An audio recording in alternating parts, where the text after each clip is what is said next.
আর বিশ্বাস, এই দুই আবেগ যাদের বিশেষত্ব আছে, কিন্তু এই দুইয়েরই স্থান একই, মন।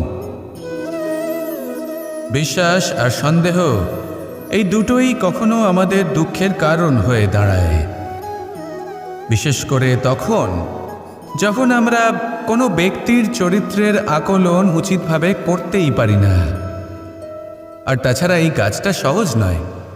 আমরা কখনো কখনো কোনো অনুচিত ব্যক্তিকে উচিত বলে ভেবে বসি, তার উপর বিশ্বাস করে ফেলি, আর ফলস্বরূপ সেই ব্যক্তি আমাদের বিশ্বাস ভঙ্গ করে বসেন, আর আমাদের দুঃখের সম্মুখীন হতে হয়। ঠিক সেইভাবেই কখনো কখনো আমরা এমন কোনো ব্যক্তির উপর সন্দেহ করি যে হয়তো পূর্ণরূপে পূর্ণ নিষ্ঠা ভরে আমাদের মঙ্গল কামনাই করেছেন, এমন একজন ব্যক্তি যে সত্যি বিশ্বাসের পাত্র। আর যখন সেই ব্যক্তি এটা জানতে পারেন যে আমরা তাকে নিয়ে সন্দেহ করেছি, খুবই স্বাভাবিক তিনি দুঃখী হয়ে যান। এমন কোনো ব্যক্তিকে দুঃখ দিলে আমাদের মনও দুঃখী হয়ে যায়। তখন আমরা এটা ভাবি যে এই সংসারে আমরা কার উপর আস্থা রাখব আর কাকেই বা সন্দেহ করব? এর উত্তর হলো সময়। এই সংসারে কোনো ব্যক্তির চরিত্র যাচাই করা সবথেকে কঠিন কাজ, সেটা সময় নিয়ে করুন। কোনো ব্যক্তিকে যদি আপনি বুঝতে চান, তাকে পরখ করে দেখতে চান, তাহলে তার সাথে যতটা সম্ভব সময় অতিবাহিত করুন। এই সময় আপনার সামনে সেই ব্যক্তির এমন কিছু দিক তুলে ধরবে যা আর কোনোভাবে আপনি দেখতে পাবেন না। তারপর কি, সময়ের সাথে আপনি জানতে পেরে যাবেন যে এই ব্যক্তি, তার উপর বিশ্বাস করা উচিত নাকি অনুচিত। শুধু এভাবেই যাচাই করুন আর আমার সাথে ভালোবেসে বলুন, রাধা রাধা। এই সংসারে প্রত্যেকটি ব্যক্তির নিজস্ব বিশেষত্ব আছে, আর এই বিশেষত্ব কারোর কাছে শক্তির সমান, কারোর কাছে দুর্বলতা, তা সে মানুষই হোক বা পশু পাখিই হোক না কেন। যেমন মাছ নিজের সমগ্র জীবন জলের মধ্যেই যাপন করতে পারে, কিন্তু সে বনের মধ্যে ছুটতে পারবে না। সেখানে সিংহকে বনের রাজা বলা হয়, কিন্তু সে তার আধিপত্য জলে স্থাপন করতে পারবে না। যদি এই সিংহ মাছকে এই প্রতিস্পর্ধা জানায় যে তুমি বনের মধ্যে এসে আমার সম্মুখীন হও, তাহলে সেটা অনুচিত হবে। সেটা মাছের দুর্বলতা নিয়ে উপহাস করার মতোই হবে। এবার সংসার এটা দেখে যিনি দুর্বল তার পরিস্থিতি দেখেও হাসবে, আর আপনার মূর্খামি দেখেও উপহাসই করবে।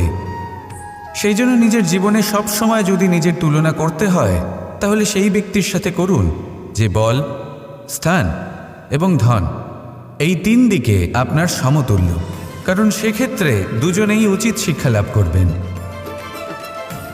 যদি এমন কোনো ব্যক্তি থাকেন যিনি আপনার থেকে শক্তিশালী, কিন্তু তিনি আপনাকে দুঃখ দেওয়ার চেষ্টা করছেন, তাহলে এটা জেনে রাখবেন যে মানুষ কিন্তু সেই গাছেই পাথর ছুঁড়ে মারে যার ফল অত্যন্ত সুমধুর হয়ে থাকে।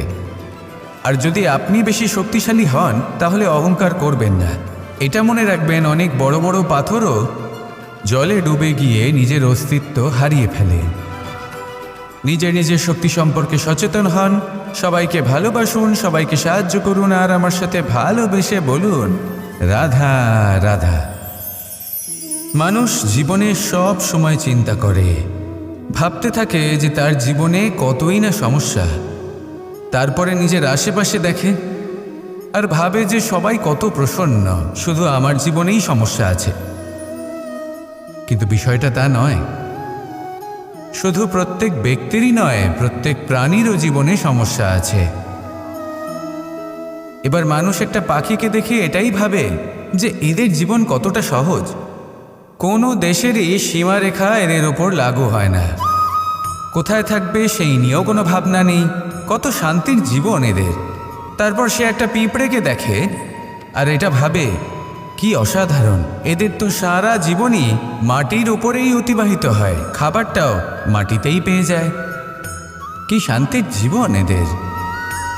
কিন্তু যখন কোনো ঝড় আসে, তখন সবার আগে সেই পাখির বাসাটাই ঝড়ে ভেঙে যায়। এই পাখি যে শাখাতেই গিয়ে বসে পড়ুক, তাদের উপর সবসময় সংকট থাকে যে ওপর থেকে কোনো বড় পাখি এসে তাদের উপর প্রহার না করে, তারা নিজেদের প্রাণ না হারায়। আর যদি কথা বলি পিঁপড়েকে নিয়ে, এদের উপর সবসময় সংকট থাকে যে কোনোভাবে বাতাস বা জল এদের ভাসিয়ে না নিয়ে যায়, কোনো প্রাণী ওকে পা দিয়ে পিষে না দেয়, এই পিঁপড়ে পিষ্ট হয়ে না মারা যায়। দেখুন, সমস্যা প্রত্যেকের জীবনে রয়েছে, আর এই সমস্যা আসতেই থাকবে। এর অর্থ এটা নয় যে এই সমস্যার সম্মুখীনই হওয়া যায় না, এর সমাধানও সম্ভব নয়। প্রত্যেক সমস্যার সমাধান অবশ্যই আছে, শুধু শান্ত মনে সেটা খুঁজে বের করতে হবে। তাহলে সেটাই করুন, প্রত্যেক সমস্যার সমাধান করতে থাকুন। যত সমাধান করবেন জীবন আনন্দময় হয়ে উঠবে। যদি সমাধান না করেন তাহলে আজীবন দুঃখই পেতে থাকবেন। আসুন আমার সাথে ভালোবেসে বলুন, রাধা রাধা। এই জীবনে আমরা কখনো না কখনো জয়ী হয়েছি, আবার কখনো পরাজয়েরও সম্মুখীন হয়েছি। কিন্তু একটা কথা বোঝা খুব প্রয়োজনীয়, যখন আমরা বিজয়ী হই তখন অবশ্যই উৎসব পালন করা উচিত, কিন্তু অহংকার করা উচিত নয়। সেখানে যখন আপনি পরাজিত হন তখন বিফল হওয়ার শোক পালন করবেন না, এই মনকে কুণ্ঠিত হতে দেবেন না। মনকে একাগ্রচিত্ত করুন, এই ইতিবাচক মনোভাব নিয়ে অগ্রসর হন। এই ইতিবাচক ভাবনা মনে জাগ্রত করার জন্য প্রথমে এটা বোঝা প্রয়োজনীয় যে ঈশ্বর ভেঙে যাওয়া বস্তুকেও সুন্দরভাবে ব্যবহার করে থাকেন। মেঘ যখন ভেঙে পড়ে তখন আমরা বর্ষাকে পাই, সেই বর্ষা যা এই ধরিত্রীকে শান্ত করে। পাথুরে জমি যখন সেটা ভগ্ন হয় তখন আমরা সমতল ধরিত্রী লাভ করি, ক্ষেত লাভ করি, যার থেকে আমরা সামগ্রী পেতে পারি। যখন একটি বীজ ভগ্ন হয় তখন তার থেকে চারা জন্ম নেয়, যেটা ভবিষ্যতে আমাদের সুস্বাদু ফল দান করে, ফুলও প্রদান করে। তাই জীবনে যদি কখনো আপনার মনে হয় যে আপনি ভেঙে পড়েছেন, তাহলে দুঃখী হওয়ার কোনো প্রয়োজন নেই। আপনাকে শুধু এটা বুঝে নিতে হবে যে ঈশ্বর শীঘ্রই আপনাকে খুব বিশেষ একটা কিছু প্রদান করতে চলেছেন। এই জীবনে ওঠা নামা, জয় পরাজয়, এই সব কিছু আসতে থাকবে, চলেও যাবে। এই সব কিছুর সম্মুখীন হয়ে অগ্রসর হন, কিন্তু মনে ইতিবাচক শক্তি নিয়ে। আসুন আমার সাথে ভালোবেসে বলুন, রাধা রাধা। অনেক সময় পথে চলতে গেলে এই ছোট ছোট কাকড় আমাদের পায়ের তলায় চাপা পড়ে যায়, কিন্তু তাও কখনো এদের অপমান করবেন না। এদের প্রারব্ধকে নিয়ে, এদের ভাগ্যকে নিয়ে, এদের আকারকে নিয়ে কখনো উপহাস করবেন না। ভাবুন, যদি কখনো ঝড় ওঠে আর এই ছোট্ট একটা কাকড় আপনার চোখে ঢুকে যায়, তাহলে কিন্তু সেটা আপনাকে অত্যন্ত কষ্ট দিতে পারে। এরকমই হয় আমাদের জীবনের প্রত্যেকটি ব্যক্তির। কখনো কাউকে অপমান করবেন না, সবসময় সবাইকে সম্মান করুন। যদি আপনি কাউকে অপমান করেন, যদি আপনি কাউকে ছোট অনুভব করান, হতে পারে সময় এলে পরে সেই ব্যক্তিও আপনার শত্রু হয়ে উঠবে, আপনাকে বিকট পরিস্থিতিতে ফেলতে পারে। সেই জন্য কারোর আকার দেখে তাকে সম্মান করবেন না।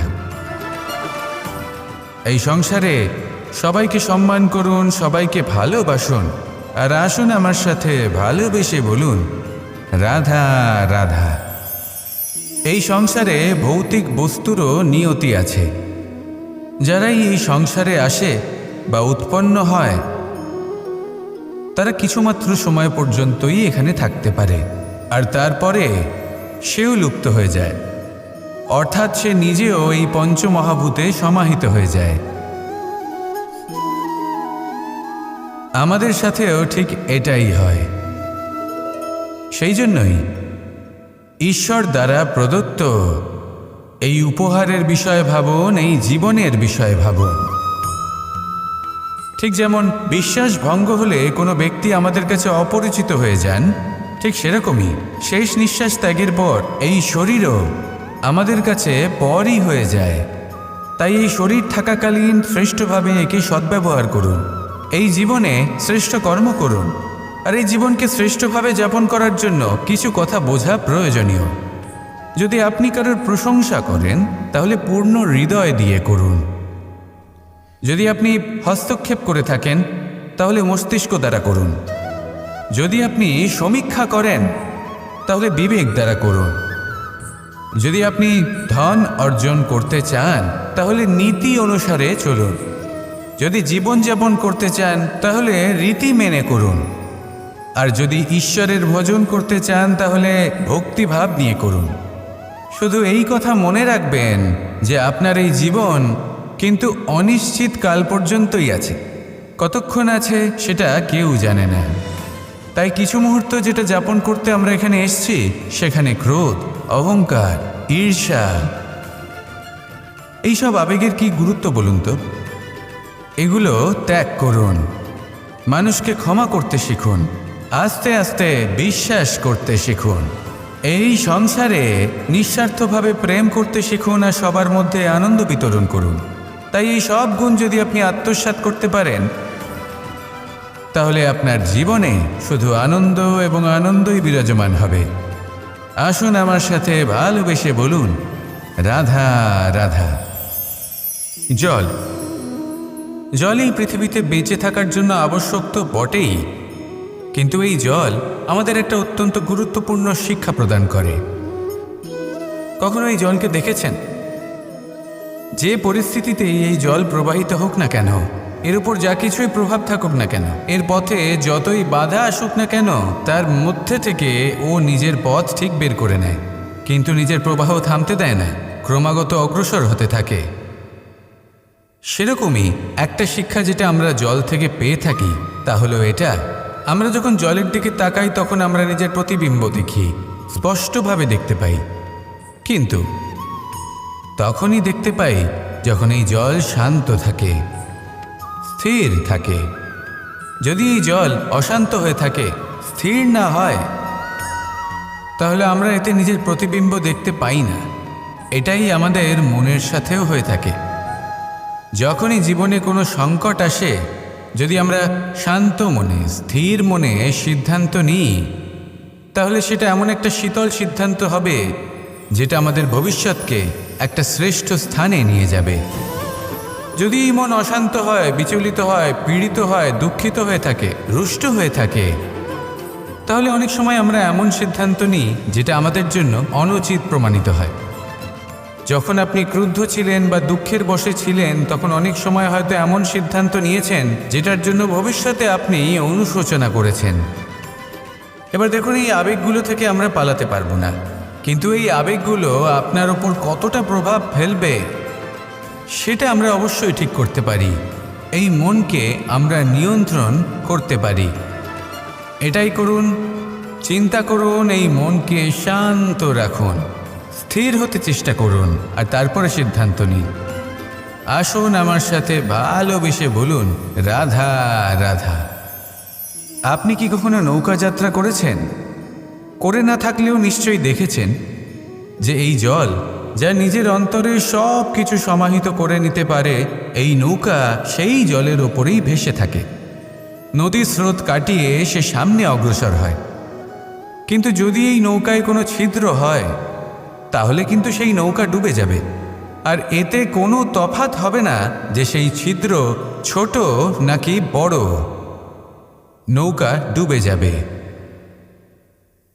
এই ছিদ্র হলো আমাদের জীবনে আমাদের অপগুণ, আমাদের দোষ, আমাদের বিকার। কখনো এটা ভাববেন না যে এই দোষ খুবই ছোট, হইতে কিছুই যাবে আসবে না। না, সেই ছোট দোষ, সেই ছোট বিকার যদি সেটাকে শুধরে না নেন তাহলে সেটা আপনাকে আপনার পতনের দিকে নিয়ে যাবে। শেষ পর্যন্ত এটা আপনার ওপর নির্ভরশীল যে আপনি কি চান। আপনার জীবনের এই নৌকা এভাবেই ডুবে যেতে দেখবেন, নাকি নিজেকে শুধরে নিয়ে সেই নৌকার সেই ছিদ্রটাকে ভরিয়ে তুলতে চাইবেন? নির্বাচন আপনার। আসুন আমার সাথে ভালোবেসে বলুন, রাধা রাধা। আমরা সবাই পাথর দেখেছি, পর্বতও দেখেছি, শুকনো পাতাও দেখেছি, শ্যামল বনানীও দেখেছি। কখনো ভেবেছেন পাথরের অস্তিত্ব কিন্তু ততক্ষণ পর্যন্ত যতক্ষণ সে পর্বতের গায়ে আটকে থাকে। যখন সেই পর্বত থেকে সেই পাথর ভিন্ন হয়ে যায় ও নিজের অস্তিত্ব হারিয়ে ফেলে। আস্তে আস্তে কখনো পাথর কেটে বা কখনো পিষ্ট হয়ে সেই পাথর আস্তে আস্তে মাটিতে পরিণত হয় এবং পূর্ণরূপে নিজের অস্তিত্ব হারিয়ে ফেলে। এটাই পাতার সাথেও হয়। এই পাতা যতক্ষণ গাছের ডালের সাথে যুক্ত ততক্ষণ তার অস্তিত্ব থাকে। যখনই ডাল থেকে বিচ্ছিন্ন হয় সেও নিজের অস্তিত্ব হারিয়ে ফেলে। আর এটাই আমাদের সাথেও হয়। যতক্ষণ আমরা নিজেদের আপনজনের সাথে যুক্ত থাকি আমাদের অস্তিত্ব বজায় থাকে।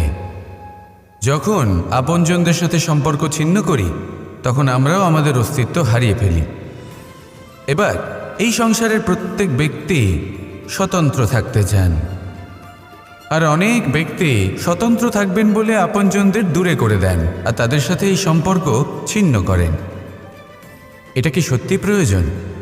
আপনজনদের সাথে সম্পর্ক ছিন্ন করে নিজের অস্তিত্ব হারিয়ে ফেলা প্রয়োজনীয়, নাকি আপনজনদের সাথে সম্পর্ক বজায় রেখে নিজেদের স্বতন্ত্র করে রাখা সেটা আবশ্যক?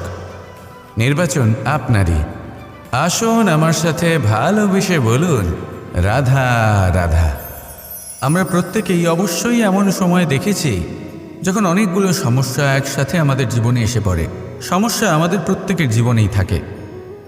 আমরা তার সমাধান খুঁজতে চেষ্টা করি, কখনো সমাধান খুঁজে পাই, আবার কখনো যতই চেষ্টা করি না কেন কোনো সমাধান খুঁজেই পাই না। আর যখন এটা হয় তখন মানুষ অত্যন্ত বিচলিত হয়ে পড়েন। নিজের আত্মীয় স্বজন, নিজের বন্ধু বা সংসার এদের ওপরে এই দোষ চাপিয়ে দেন যে এদের জন্যই এই সমস্যা এসেছে। এবার যদি আমি আপনাকে কোনো পরামর্শ দিই তাহলে এটাই বলবো যে দৃষ্টিভঙ্গি পাল্টে দেখুন। এই দৃষ্টিভঙ্গি দিয়ে দেখুন যে এই সংসারে যে সমস্যাই আসুক না কেন তার জন্য কেউ দোষী নয়, না আপনি না অন্য কেউ। এই পুরো খেলাটাই আপনার মানসিকতা, আপনার দৃষ্টিভঙ্গি, আপনার মনে। কিভাবে বোঝাচ্ছি? যখন আমাদের মন শক্ত থাকে তখন কঠিন থেকে কঠিনতর পরিস্থিতিও আমাদের জীবনে খুব বেশি হলে প্রতিস্পর্ধা হয়ে থেকে যায়। সেখানে যদি আমাদের মন দুর্বল থাকে তখন অল্প কঠিন পরিস্থিতিও আমাদের কাছে খুব বড় সমস্যা হয়ে যায়, তাই না? একটা শক্ত মন কঠিন পরিস্থিতিকে প্রতিস্পর্ধা হিসেবে দেখে আর তার মধ্যে ওটা সুযোগ খুঁজে নেয়। আমাদের শুধু এটাই করতে হবে। এই সংসারে অন্য কাউকে দোষী মনে করলে আপনার সমস্যা দূর হয়ে যাবে না। সেই জন্য এই সংসারকে দোষ দেওয়ার বদলে এই সমস্যার মূলে চলে যান, সেটাকে বুঝুন, নিজের এই মনকে শক্ত করে তুলুন। যদি আপনার মন শক্তিশালী হয় তাহলে এই সংসারে অনেক বড় বড় কঠিন থেকে কঠিনতর পরিস্থিতিও যদি আসে, আপনার জীবনে যতই বড় বড় সমস্যা আসুক না কেন আপনার লক্ষ্য লাভে বাধা দিতে পারবে না। আসুন আমার সাথে ভালোবেসে বলুন, রাধা রাধা।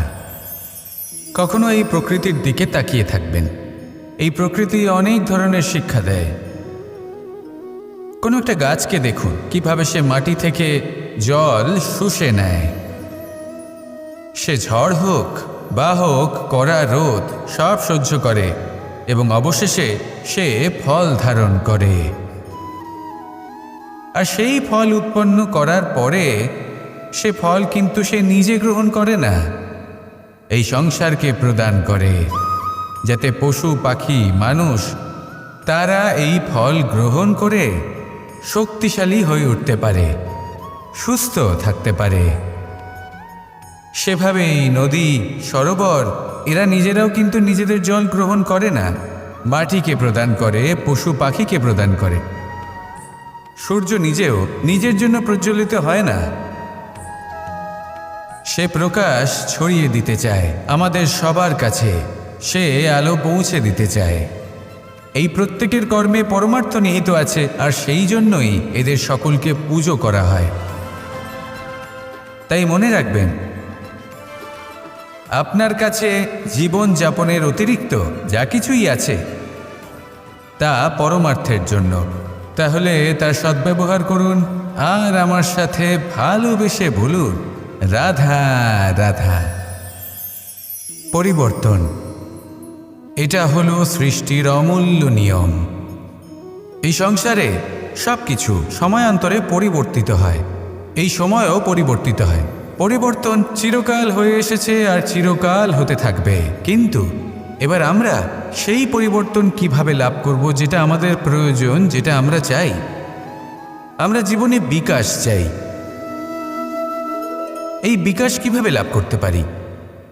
এই প্রকৃতি কিন্তু আমাদের অত্যন্ত উত্তম উদাহরণ দিয়ে বুঝিয়েছে। একটি বিন্দুর উদাহরণ দিয়েছে, যা ভবিষ্যতে একটা বিশাল নদীর আকার ধারণ করে। এটা কিভাবে হয়? মেঘ থেকে একটি বিন্দু ঝরে পড়ে সেই পর্বতের ওপর যেখানে হিম আছে। সেই হিমের সংস্পর্শে আসা মাত্র সেই বিন্দুর সাথে আরও বেশ কিছু বিন্দু যুক্ত হয়। তারপর তারা অগ্রসর হয়, আরও কিছু বিন্দু যুক্ত হয়। আস্তে আস্তে একটা ক্ষীণ ধারার রূপ ধারণ করে এবং সেটাই ভবিষ্যতে আরও এগোতে থাকে। অনেকটা যাওয়ার পর যখন অনেক সংখ্যক বিন্দু একসাথে যুক্ত হয়, তখন সেটা বিশাল নদীর আকার ধারণ করে। এবার আমরা মানুষ বলে আমাদের সাথে এই নিয়মের অন্যথা হয় তা নয়। আমরাও এই প্রকৃতির অংশ। আমাদের ক্ষেত্রেও একই নিয়ম প্রযোজ্য। যখন পরিশ্রম করে অনেক সংখ্যক বিন্দু আমরা একত্রিত করব, তখনই পরিবর্তনের নদী প্রবাহিত হবে। প্রয়োজন হল নিরন্তর পরিশ্রম করা এবং ধৈর্য ধরা। এটা করতে থাকুন, জীবনে সব কিছু লাভ করতে পারবেন। কারণ প্রকৃতি আমাদের এটাই শিখিয়েছে, আর আমরা এই ব্রহ্মরই একটি অংশ, যার দ্বারা এই ব্রহ্মাণ্ড নির্মিত। আসুন আমার সাথে ভালোবেসে বলুন, রাধা রাধা। প্রত্যেক মানুষ নিজের জীবনে দুঃখ অনুভব করেন। প্রত্যেকের দুঃখ আলাদা হতে পারে। কারোর মনে এই দুঃখ থাকে যে সে তার বাবা মায়ের সব ইচ্ছে পূরণ করতে পারেননি। কেউ এটা ভেবে দুঃখ পান যে সে চিরকাল সদাচার করেছেন, সৎকর্ম করেছেন, কিন্তু তাও তাকে দুরাচারী বলে মনে করা হয়। কেউ এটা ভেবেও দুঃখ পান যে তার সামনে যে ব্যক্তি রয়েছেন তার চোখে তিনি শত্রু হয়ে উঠেছেন বা দুষ্ট হয়ে উঠেছেন, যেখানে তিনি হয়তো কোনো অনুচিত কাজই করেননি। এবার এই সমস্ত বিষয় নিয়ে ভেবে নিজের ব্যক্তিত্ব নিয়ে সন্দেহ প্রকাশ করবেন না। যদি নিজের ব্যক্তিত্ব নিয়ে কোনো সন্দেহ থেকে থাকে, তাহলে কর্ম সংক্রান্ত প্রশ্ন করুন যে আপনি যা করেছেন তাতে কি উচিত ছিল, কি অনুচিত ছিল। যেটা প্রয়োজন সেটা এটা বোঝার যে আপনার অন্তর্মন, আপনার বিবেক আপনাকে কি বলছে, আর আপনার অন্তর্মন আর আপনার বিবেক আপনাকে যেটা করতে বলবে শুধু সেটাই করুন। আর তারপরে এই সংসার কি বলবে, কি ভাববে, সেসব নিয়ে ভাবতে যাবেন না। কারণ এই সংসার তো ঈশ্বরকেও প্রশ্ন করে থাকে, ঈশ্বরকেও দোষী মনে করে। কখনো কখনো যখন কোনো ঘটনা মানুষের ইচ্ছা অনুযায়ী ঘটে না, তখন মানুষ এটা বলে যে, হে ঈশ্বর, আপনি আমার পাশে থাকলেন না, আপনি বড়ই কঠোর, এটা আপনার দোষ। যেখানে বেশিরভাগ সময় হয়তো সে নিজেই নিজের কর্মফল ভোগ করছে। আর কখনো কখনো ঈশ্বর হয়তো তার জন্য আরও ভালো কোনো পরিকল্পনা করে রেখেছেন, কিন্তু মানুষ সেটা বুঝতে পারে না। তাই দিনের শেষে যেটা প্রয়োজন সেটা হলো নিজের মনের কথা বুঝতে হবে। আপনার বিবেক কি বলছে শুধু সেটাই করুন, আর সামনে এগোতে থাকুন। আমার সাথে ভালোবেসে বলুন, রাধা রাধা। পাশা নামক এই খেলাটি আপনারা নিশ্চয়ই খেলেছেন। না খেলে থাকলে দেখেছেন, আর যদি দেখেও না থাকেন তাহলে নিশ্চিত রূপে শুনেছেন। মহাভারতের এই মহাযুদ্ধ কোথাও না কোথাও এই পাশা নামক খেলার কারণে হয়েছিল। পাশার এই বিচিত্র খেলা, দান, এইসবের কারণে কেউ নিজের মাথায় রাজ মুকুট পরিধান করেছিলেন, আবার সেখানে পরাজিত হওয়ার জন্য কাউকে বনবাসও ভোগ করতে হয়েছিল। কিন্তু এই খেলা সমাপ্ত হওয়ার পরে সমস্ত ঘটি আর এই পাশার ছক একই পুটলিতে স্থান পেল। এটাই হলো আমাদের জীবন। এই সংসারে আমরা জয় পরাজয়ের বিষয়ে এতটাই ভাবি, এত চিন্তা করি যে এই জীবনের খেলার আনন্দটাই উপভোগ করতে পারি না। আর অবশেষে কি হয়? কেউ জয়ী হন, কেউ পরাজিত হন, কিন্তু দুজনেই একই স্থানে পৌঁছে যান। প্রত্যেক ব্যক্তি মৃত্যুর পরে একটি নির্দিষ্ট স্থানেই পৌঁছতে বাধ্য, কিন্তু ততক্ষণ এই জীবন, এই খেলা, তার আনন্দ উপভোগ করুন। এই সংসারে সেই ব্যক্তি শ্রেষ্ঠ স্থানে পৌঁছতে পেরেছেন যিনি এই সংসারকে প্রকাশ প্রদান করেছেন, যিনি কখনো জয় পরাজয় এ বিষয়ে ভাবেননি, শুধু এই জীবনের খেলার আনন্দ উপভোগ করেছেন। এটাই আপনিও করুন আর আমার সাথে ভালোবেসে বলুন, রাধা রাধা। আমরা সকলে সামাজিক জীব। মানুষের সাথে দেখা সাক্ষাৎ করা এটা চিরকালই চলতে থাকে। আমরা কখনো কাউকে উপহার দিই, আবার কখনো কেউ আমাদের উপহার দেয়। কখনো কি এমন হয়েছে যে আপনি কাউকে একটা উপহার দিয়েছেন, কিছু সময় পরে বা কিছু মাস পরে সেই উপহারই ঘুরে ফিরে আপনার কাছেই এসেছে, অর্থাৎ সেই বস্তুটাই আপনার কাছে আবার ফিরে এলো? এরকম হয়। ছেলেবেলায় একদিন একজনের বিবাহ ছিল, তখন মা তাকে একটা উপহার দিতে চাইছিলেন, তাই তিনি একটা পোশাক বানালেন আর সেটাকে সুসজ্জিত করছিলেন। আমি দেখলাম আর জিজ্ঞেস করলাম যে মা, এই পোশাক এত সুসজ্জিত করার কি আছে? তখন মা বললেন যে কানাই, কখনো কাউকে এমনই উপহার দেবে, এমন প্রকারে দেবে যে সেটা যদি আবার ঘুরে ফিরে তোমার কাছে ফিরে আসে তাহলে যেন তোমার খারাপ না লাগে। এটাই কিন্তু হয় আমাদের ব্যবহারের সাথে, কর্মের সাথেও এবং আমাদের কথার সাথেও। তেমনই আচরণ করবেন যে আচরণ আপনি সহ্য করতে পারবেন। যদি মুখ থেকে কটু কথা বেরোতে থাকে তখন নিজেকে সংযত করে নিন। সেই শব্দই প্রয়োগ করুন যেটা আপনি তার বদলে শুনতে চাইবেন এবং আপনার দুঃখও হবে না, কারণ আপনার কর্ম এমন একটা উপহার যেটা আবার ঘুরে ফিরে ফলস্বরূপ আপনার কাছেই আসবে। সেই জন্য নিজের আচরণ শুভ করুন, নিজের মানসিকতা শুভ করুন, নিজের মুখ থেকে মধুর বাণী নিঃসৃত করুন আর এভাবে মধুরভাবে বলুন, রাধা রাধা। এই সংসারে একটা শব্দ আছে যার বিষয়ে মানুষ অত্যাধিক চিন্তা ভাবনা করে, আর সেই শব্দ হলো অস্তিত্ব, পরিচয়। প্রত্যেক ব্যক্তি এই সংসারে নিজের অস্তিত্ব গড়তে চায়, আর ছোট থেকে এটাই হয়। যখন আমরা শ্রেণীকক্ষে যাই, পড়তে যাই, তখন আমরা এটাই ভাবি যে আমরা নিজেদের অস্তিত্ব গড়ব, সুনাম অর্জন করব। সকল ব্যক্তি যাতে এটাই বলে যে এই হলো সর্বশ্রেষ্ঠ ছাত্র, আর এটাই আমাদের পরিচয়। কার্যক্ষেত্রেও আমরা ঠিক এটাই চেষ্টা করি, পরিশ্রম করতে থাকি এবং ভবিষ্যতে গিয়ে আমরা নিজেদের পরিচয় খুঁজে পাই। পরিচয়ের সাথে সাফল্য আসে, আর সাফল্যের সাথে আসে অস্তিত্ব। আর যখন এই দুটি সংযুক্ত হয় তখন মানুষ অসফলতার কথা ভেবে ভয়ভীত হয়ে পড়ে, আর এটা ভাবতে থাকে যে যদি আমি অসফল হই তাহলে সেই পরিচিতির কি হবে, সেই নামের কি হবে, সেই সব কিছু যে আমি অর্জন করেছি তার কি হবে। সে ভয়ভীত হয়ে পড়ে, আর এই ভয়ের কারণে তার বিকাশ কোথাও না কোথাও অবরুদ্ধ হয়। সে শ্রেষ্ঠ কর্ম করা বন্ধ করে দেয় এবং শুধু এই সুরক্ষিত থাকতে চেষ্টা করে। আর অসফল হলে তাতে ভয় পাওয়ার কোনো প্রয়োজন নেই, কারণ যখন আপনি সফল হন তখন এই সাফল্য আপনার পরিচয় এই সংসারের সাথে করায়। কিন্তু যখন আপনি অসফল হয়ে থাকেন তখন এই অসফলতা এই সংসারের পরিচয় আপনার সাথে করায়, যা অত্যন্ত আবশ্যক। অসফলতা প্রত্যেকের জীবনেই আসবে, তার সম্মুখীন হন আর তার থেকে শিক্ষা লাভ করুন, কারণ যখনই আপনি অসফল হন তখনই আপনার জ্ঞান চক্ষু উন্মুক্ত হয়। আসুন আমার সাথে ভালোবেসে বলুন, রাধা রাধা। আপনি কখনো পলাশ ফুল দেখেছেন? কি সুন্দর দেখতে, লাল রক্তবর্ণ, উজ্জ্বল, কিন্তু এতে কোনো সুগন্ধ নেই। সেই জন্য ওকে শুধু চোখ ভরে দেখতে ইচ্ছে করে। দেখবেন তাকে কিন্তু পুজোতে ব্যবহার করা হয় না, এই ফুল দিয়ে মালা বানানো হয় না। সেরকমই আমাদের জীবনে এমন অনেক ব্যক্তি রয়েছেন যাদেরকে সম্মান অর্জন করতে হয়। যদি আপনি কোনো উচ্চ বংশে জন্ম নিয়ে থাকেন এবং আপনার কাছে সব কিছু থাকে ধন ঐশ্বর্য থাকে, সব কিছু আপনি আগে থেকেই পেয়ে গেছেন, তাও কিন্তু এই সংসার আপনাকে সম্মান দেবে না। ততক্ষণ পর্যন্ত দেবে না যতক্ষণ না আপনি নিজের অন্তরে গুণ জাগ্রত করছেন, শ্রেষ্ঠ কর্ম করছেন, নিজের অন্তরে ইতিবাচক মনোভাবের এই সুবাস জাগ্রত করছেন। যদি এসব কিছু করেন তাহলে এই সংসার আপনাকে সম্মান দেবে।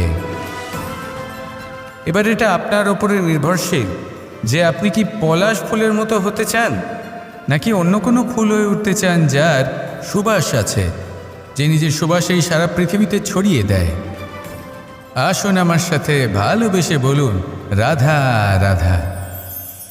মানুষ যখনই কোনো পর্বতারোহণ করতে শুরু করে তখন সে বারবার পড়ে যায়, বারবার উঠে দাঁড়ায়, সামনে এগোতে চেষ্টা করে, কিন্তু যদি সে দৃঢ় নিশ্চয় করে থাকে তাহলে সে অবশেষে সেই পর্বতের শিখরে পৌঁছেই যায়। চলার পথে যদি বড় কোনো পাথর চলে আসে বা পর্বতের কোনো বড় অংশ সামনে আসে তাহলে সে তার সাথে ধাক্কা খায় না, সেই পথ বদলে নেয়। কিন্তু বাধা তাকে সবসময় পেতেই হয়, আর সেই বাধা সে পায় ছোট ছোট পাথরের দ্বারা। তাদের ওপর পা পড়লে তার পা পিছলে যায় আর সে পড়ে যায়। এই ছোট ছোট পাথর হলো আমাদের জীবনের সেই ছোট ছোট সমস্যা, সেই ছোট ছোট ভুলগুলো যেগুলো আমরা অবজ্ঞা করতে থাকি। আমরা ভাবি এর দ্বারা কী বা ক্ষতি হবে, কিন্তু সেগুলোই অনেক সময় আমাদের অসফলতার কারণ হয়ে দাঁড়ায়। যত তাড়াতাড়ি সম্ভব এই ছোট ছোট পাথরগুলিকে জীবন থেকে তুলে ফেলে দিন। ভুল হওয়াটা স্বাভাবিক, কিন্তু তার মানে এই নয় যে বারবার সেই ভুলের পুনরাবৃত্তি ঘটবে। ভুলটা বুঝুন, সেটা স্বীকার করুন আর সেটা শুধরে নিন। যখন আপনি এটা করতে শিখবেন তখনই খুব তাড়াতাড়ি আপনি সেই শিখরে পৌঁছতে পারবেন। আর যখন পৌঁছে যাবেন তখন এই মন প্রসন্ন হয়ে বলবে, রাধা রাধা। কুরুক্ষেত্রের রণভূমিতে আপনজনদের নিজের বিরুদ্ধে দেখে তাদের মৃত্যুর বিষয়ে ভেবে অর্জুনের মন বিচলিত হয়ে পড়েছিল। এই সম্পর্কের চক্রব্যূহতে জড়িয়ে পড়ে অর্জুনের জ্ঞান নাশ হয়েছিল। তখন আমি অর্জুনকে কিছু কথা বলেছিলাম, যেই কথাগুলো আপনাদেরও জানাটা প্রয়োজনীয়। আমাকে বলুন, এই সংসারে আপনি এমন কি নিয়ে এসেছিলেন, আর এই সংসারে আপনি কি ফেলে যাবেন?